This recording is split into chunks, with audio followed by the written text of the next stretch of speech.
asterisk operator. So asterisk indicate a directive that modifies the HTML. So I think Lucas hit on it earlier, but Angular 2 leverages the shadow DOM.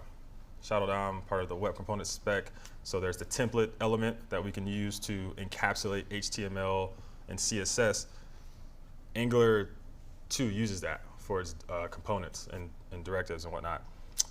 But they don't require that you have to write all of it and know everything about it. So they built a shortcut for it, and they use an asterisk for it, which is pretty cool, I think.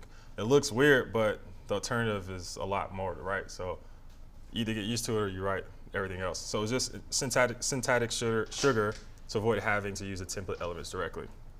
So on top, if you use the asterisk and ngIf directive, it will look like that. The alternative, if you didn't want to use the asterisk, would be like that at the bottom. So that's what the asterisk is doing. It's creating that template for you. It's creating a property binding on the ngIf. So it's up to you how you want to do it. Whichever way you do it, just be consistent. Cool. Hashtag operator. So this one's pretty cool. I really like this one. This one is like, it defines a local variable inside our template pretty much. So when we do like ng4, which is like an ng repeat, or maybe you just want to get a reference to input somewhere and use it somewhere down in a UL, something like that. It's just going to set up a local variable that we can use inside of our template. It's the only thing that we can use actually to like change the context in which our template renders its data. Because by default, it only binds to the component's context, but this is another way where we can change that context and add to it is a local variable. And it uses the hashtag operator. So you would use the hashtag operator to create it, and then to reference it from then on out, you wouldn't need the hashtag operator anymore. Like this. So you can see we have like this hashtag name, and then in interpolation, we just refer to it as name.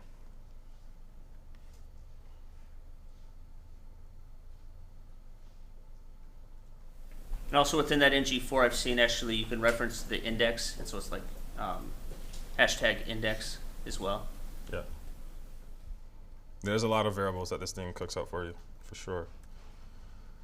And then, last but not least, the Elvis operator. So if you use other languages that have had this before, CoverScript had this.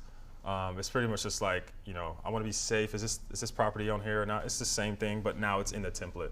So the template won't freak out if something's not there. So using the question mark after the property before the dot, if you reference a property in your template that does not exist, you would throw in an exception. The Elvis operator is a simple, easy way to guard against null and undefined properties. Pretty much exactly what it does in other languages, but in the template now, which I think is cool because if I remember correctly, I remember in Angular 1, sometimes this stuff would just like silently fail. You just wouldn't know. You just wouldn't know until somebody complained about it, and you'd be like, oh, snap. So I think this is pretty cool.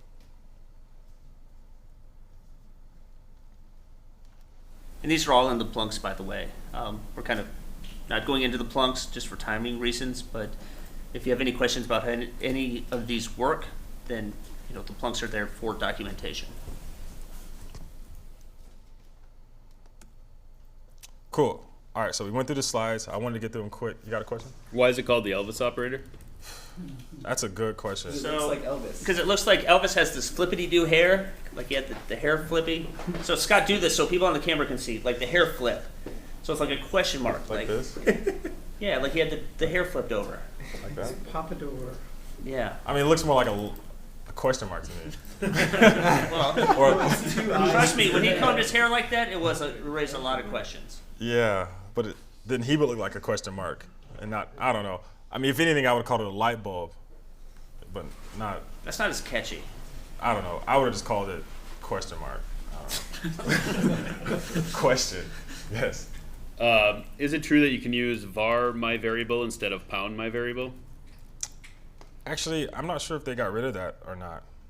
That used to be the case, and it might still be true, but being on beta 9, I'm not too sure. I'm guessing because they haven't been making big releases and it's beta 9, I'm guessing you can still do that.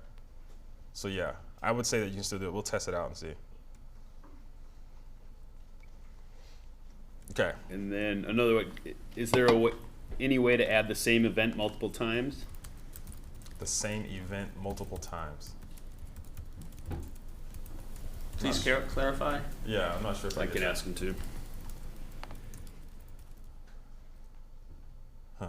I don't know. I'm sure you can, but I don't know why. I can't see the use case.